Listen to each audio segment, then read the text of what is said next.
She was accused of shooting another woman in the face and chest, but now her attorney's suggesting she had nothing to do with killing a professional cyclist. Well, let's examine the evidence and see where it's taking us in this, the case of Kaitlin Armstrong.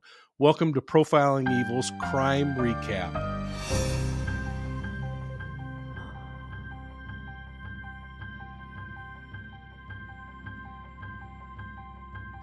Kaitlin, the woman who authorities say fled to Costa Rica after allegedly killing an elite professional cyclist before going on the lam for more than 40 days, was in court this week, and her attorney's saying, hey, you've got the wrong person. Well, she appeared before a Travis County, Texas judge and pleaded not guilty of first-degree murder. If you remember, she's suspected of shooting her boyfriend's secret lover, and the evidence is certainly pointing toward her. Yet, her attorney filed a motion for a speedy trial and then spoke to reporters suggesting that they questioned the accuracy of police reports, those reports that say Mariah Wilson was shot point blank by Armstrong. Remember that Armstrong was spotted riding her bicycle past the residence where Mo Wilson was staying the day before the murder. And remember that Armstrong's vehicle was captured on the neighbor's CCTV camera just minutes before Mo Wilson was murdered. And remember that Armstrong spoke to police at her boyfriend's house, Colin Strickland, if you remember him, shortly after the murders occurred. And she went to the police station with investigators when they had an outstanding arrest warrant for her. She was there to be further questioned about her involvement in the case. And then remember, police let her go because the Armstrong warrant had some problems with it. She's now been charged for that as well. But remember, folks, Armstrong then fled the Austin area after she was questioned by police. But that's not all. She not only fled Austin, but she fled the entire state of Texas. And after obtaining her sister's passport, she fled the United States, where she remained on the lam for more than 40 days.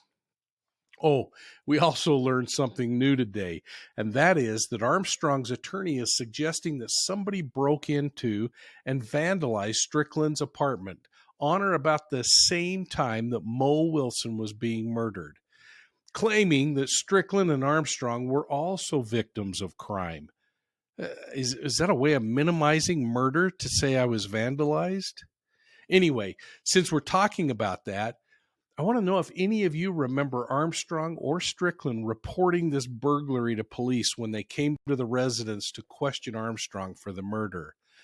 I mean, wouldn't that have been a good time to bring that up? Not at a plea hearing nearly 2 months later when you're trying to swing the narrative away from you. Interesting. I'd like you to listen to this attorney's remarks shortly after Armstrong entered her not guilty pleas this week. I'll say just a few words today because I do understand that there's intense media interest in Kaitlin Armstrong's case. I know that you'll have a lot of questions, and there will be a time and a place to answer those questions, but not today. There's a big picture here. This is a beginning of a process that will play out in court, and it should play out in court. And we understand that there are questions that need to be answered, and we look forward to doing so. But we also have some questions of our own. What you saw in that courtroom today was illuminating. Miss Armstrong wants her day in court. She wants a trial. And you heard the district attorney threaten sanctions over her desire for a trial. As a matter of course, cases should not be indicted if prosecutors are not prepared to proceed. But we have some questions. Why did the Austin Police Department seemingly ignore a tip about the former boyfriend of Miss Wilson? Why did the Austin Police Department present inaccurate and misleading information to a judge when seeking an arrest warrant of Miss Armstrong? Did the inexperience of two key officers assigned to this case play a role in its apparent mishandling? who vandalized the home of Caitlin Armstrong and Colin Strickland the night of Wilson's death, and why. Unfortunately, a lot of the information that's been presented so far in the media is simply not accurate. I understand that reporters frequently will get information from so-called law enforcement sources.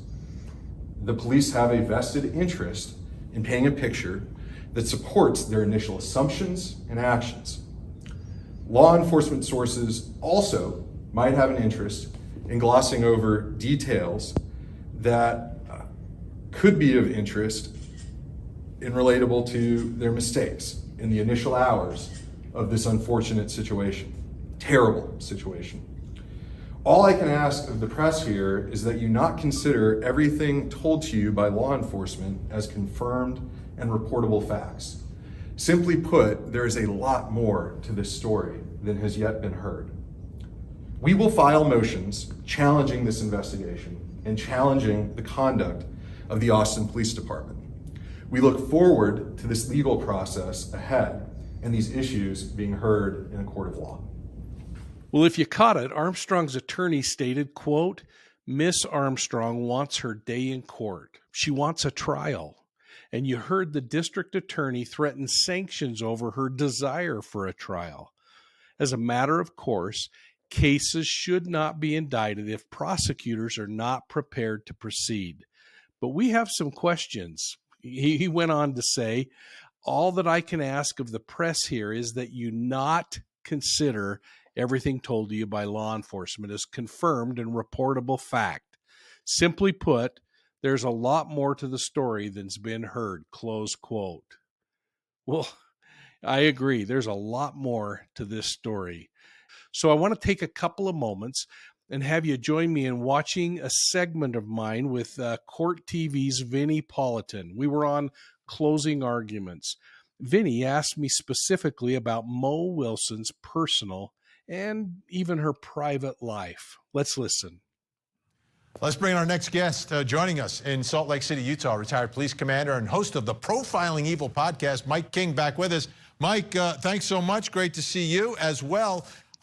Let's talk a little bit about the victim here, Mo Wilson. I have some information about her I want to put up on the screen. Just 25 years old, as Hermione was talking about, from the New England area, born in Littleton, New Hampshire, Vermont resident, received a BA in engineering from Dartmouth College, professional bike racer, alpine skier, just an amazing athlete. Was working to create a community space in East Burke, Vermont for bikers to gather. And then let's get to a statement from Mo Wilson's family, and Hermione talked about this as well. While we will not elaborate about the ongoing investigation, we do feel it's important to clarify that at the time of her death, those closest to her clearly understood directly from Mariah that she was not in a romantic relationship with anyone. So, where does that leave us here, Mike? Something was going on here, right? I mean, the prosecutors are saying that it's a love triangle. The defense seems to be saying it's a rectangle. How are you seeing, Mo Wilson's life at the time of her horrendous or horrible murder? Well, clearly we know that she's had several relationships along the way, as any 25-year-old probably does. She's active in the community. She's out and about. She's popular. She's beautiful. But here's the thing that's so interesting. When people come out like family and say, hey, there's just no way that she was doing this, we have to reflect back on what we've talked about before on the show, Vinny, and that is that there are three personas in a person's life. There's that public persona of this bike rider and this person that's athletic and out there and winning and just seems to have the whole world by the tail.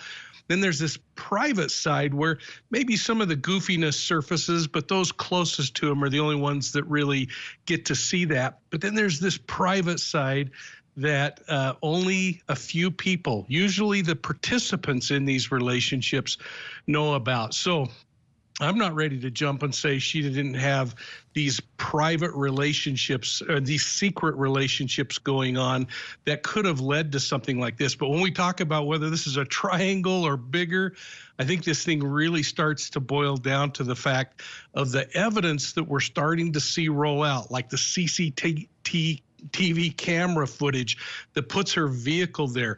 The fact that she tells a friend earlier, I'm really angry, I could kill this person.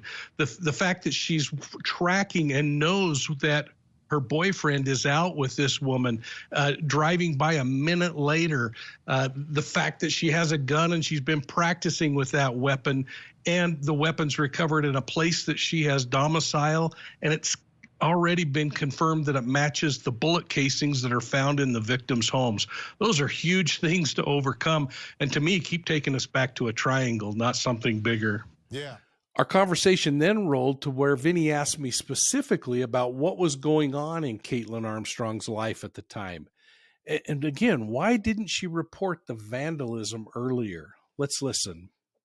Yeah, and when you think about what that press conference that the defense had, and it's good to hear from the other side. I encourage defense attorneys to speak ahead of time because, you know, us as the media reporting and talking about these stories, we can only talk about the information that's released, and we always want to know both sides of the story when they exist. It seems their focus is going to be on what was going on in Mo Wilson's life, whereas the prosecution is really more focusing on what's going on in Caitlin Armstrong's life. Yeah, and why didn't Caitlin Armstrong report that vandalism, or Colin Strickland report that vandalism the night the police were there? That's really troubling to me. And I'll tell you what, if you want somebody with motive to go back and vandalize Strickland's apartment, if she caught him out with another woman and that was infuriating to her, she could be responsible for the vandalism for all we know. But how do you get away from the fact that she's pointed right to that location within a minute of that homicide occurring, and I don't think Mo Wilson's previous boyfriend was anywhere near the place. Vinny then mentioned the creative way in which the defense attorney introduced police misconduct into the case. And he asked me some pretty frank questions. Just listen to this exchange. Yeah, that's, you know, the defense tosses it out there. I've seen it many times in a trial where they bring it up, and all of a sudden, and the jury, though, is curious. They want to know more. And it seems what they're doing is saying, listen, investigators didn't even look there.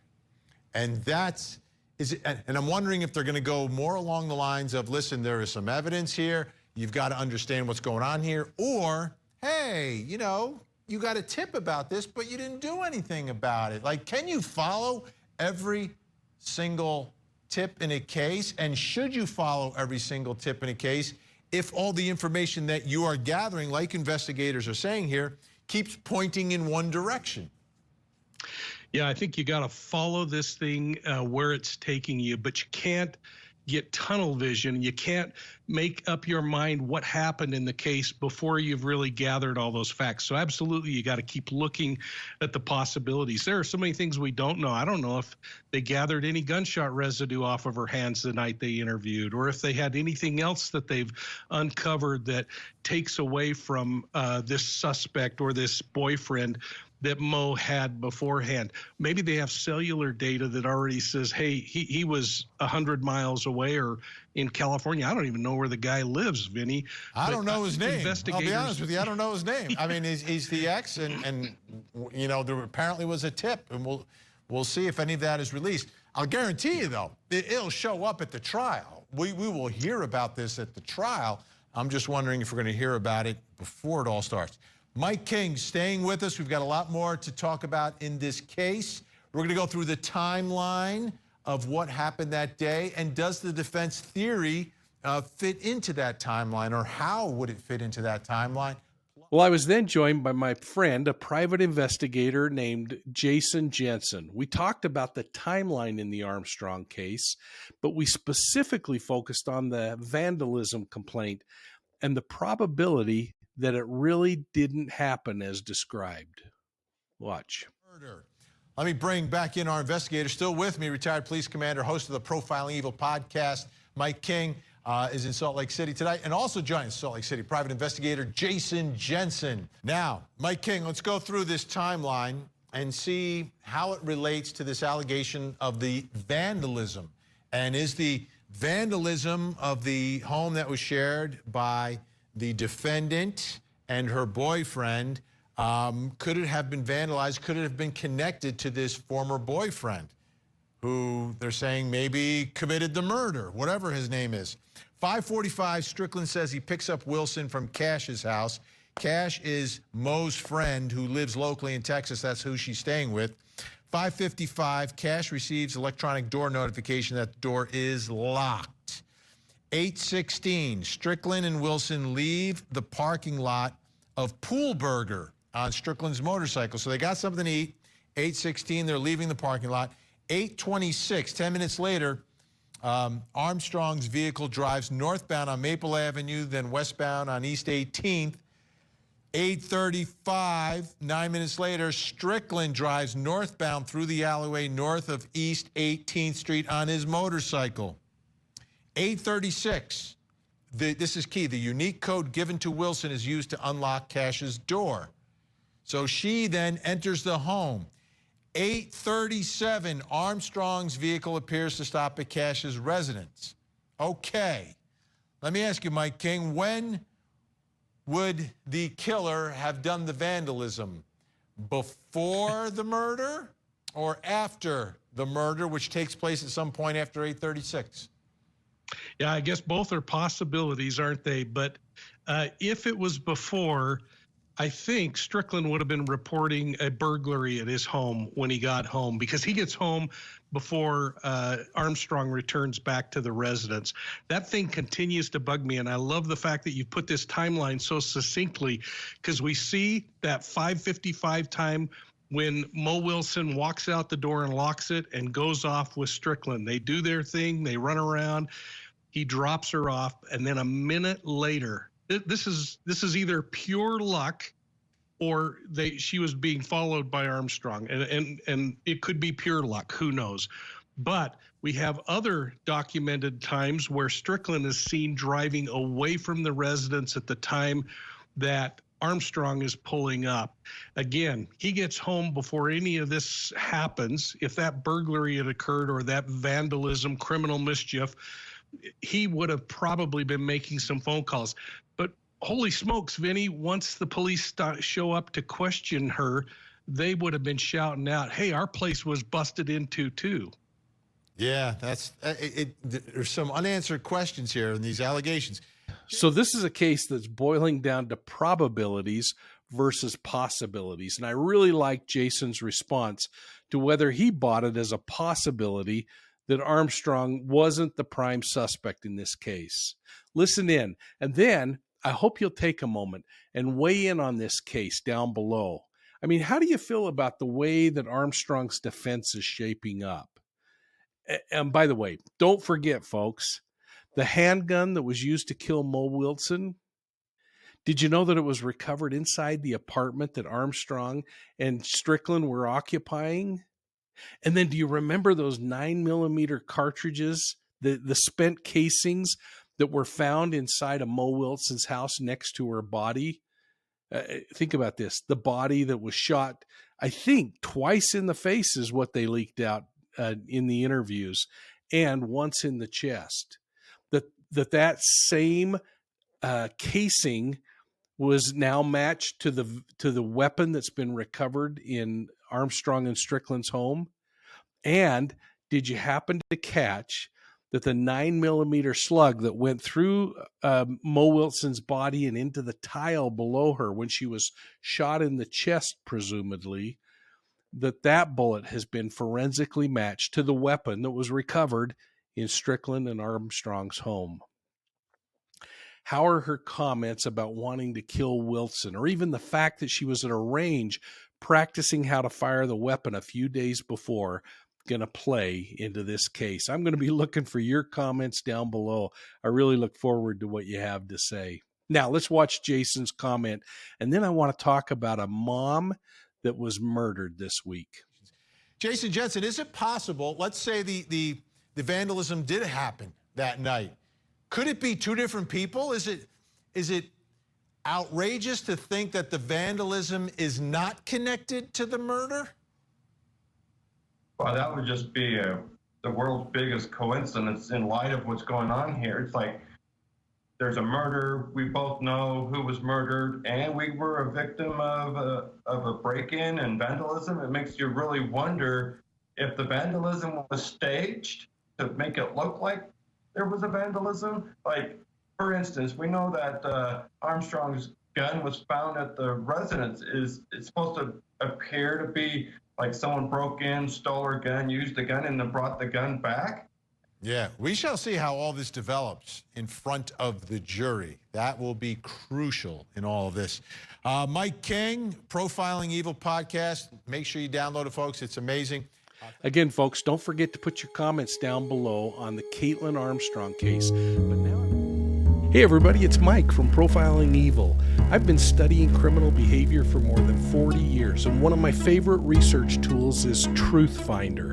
It's online, and you're not going to believe the information stored there. So if you want to know more about that new neighbor, your babysitter, or your next online date, give Truth Finder a try. I'm including a link below with special discount pricing. You got to click the link to get it, and then enter EVIL10 at checkout. We're an affiliate, which means we get a small commission, enough to buy a small Diet Dr. Pepper, but you could cancel at any time. Thanks for listening today. But now I want to talk about Tyranny Savage. This is one of those cases that really got my blood boiling this week. She was a Michigan mom, and with 3 relatives died in an apparent triple murder-suicide after she was denied a protection order against her husband. You see, Tyranny Savage, this 35-year-old woman, her 13-year-old son, Dayton Cowdery, her mother, Kim Lynette Ebright, and her estranged husband were all found deceased inside Savage's home in what police are calling a murder-suicide. This is but another sad reminder of how crucial proper response by police and the courts are in these domestic violence cases. Police haven't confirmed who the shooter was, but I'm really quite confident that the forensics are going to prove that Savage's estranged husband killed them all before killing himself. You see, just days earlier, Mrs. Savage filed for a personal protection order against her husband. Here's what has me so troubled, folks. The judge, who happens to be up for re-election right now, if I've read all the reports online correctly, denied her petition. In the petition, Savage stated that her husband was mentally ill. He had mental health issues and recently purchased a firearm that's concerning to her. She wrote that he, quote, keeps saying that he's going to blow his brains out, close quote. She pled with the court to grant her petition for a protective order, saying, quote, I do not want my safety or my son's safety to be in jeopardy, close quote.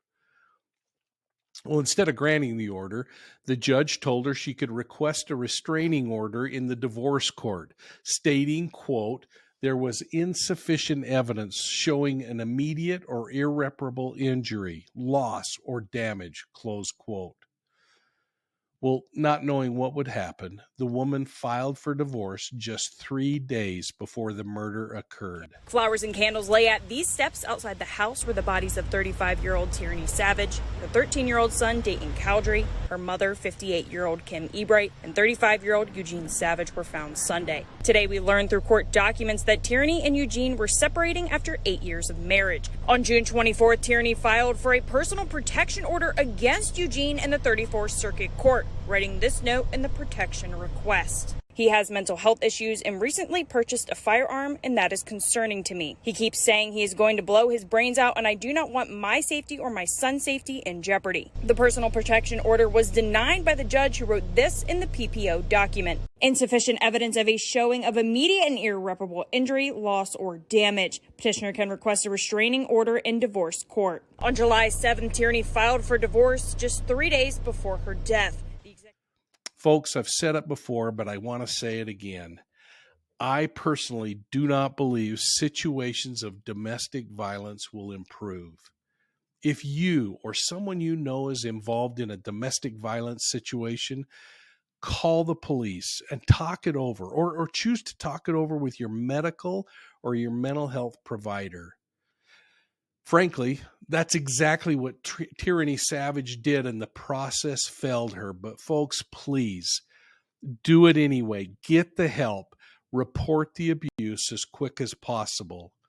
I hope that there are not other failures like this one, but there will likely be sustained and continued abuse if you don't act.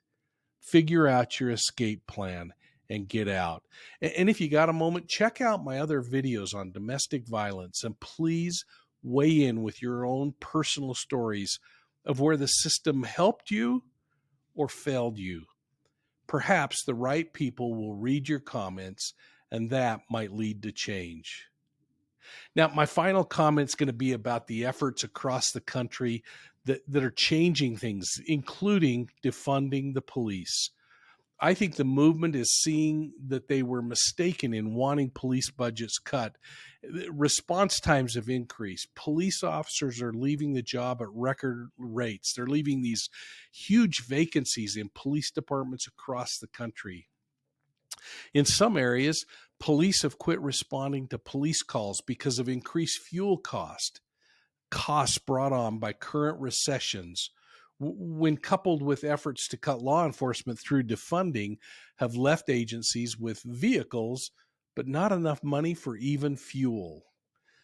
Well, I learned this week that U.S. Representative Cori Bush, a major promoter of the defund movement, spent nearly $400,000 last year to fund private security for herself, all while demanding that you and I, and of course those who live in her state of Missouri, go on with fewer police officers to protect our neighborhoods.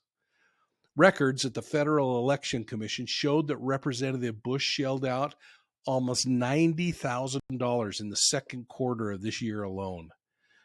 That's double what she raised in fundraising, according to the records. Yet, she continues to call for police defunding, but she's now being criticized.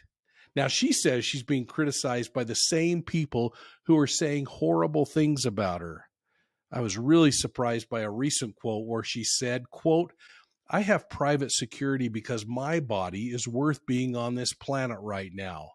So if I end up spending $200,000, if I end up spending 10 more dollars on it, you know what? I get to be here to do the work. So suck it up," close quote. Can you believe that?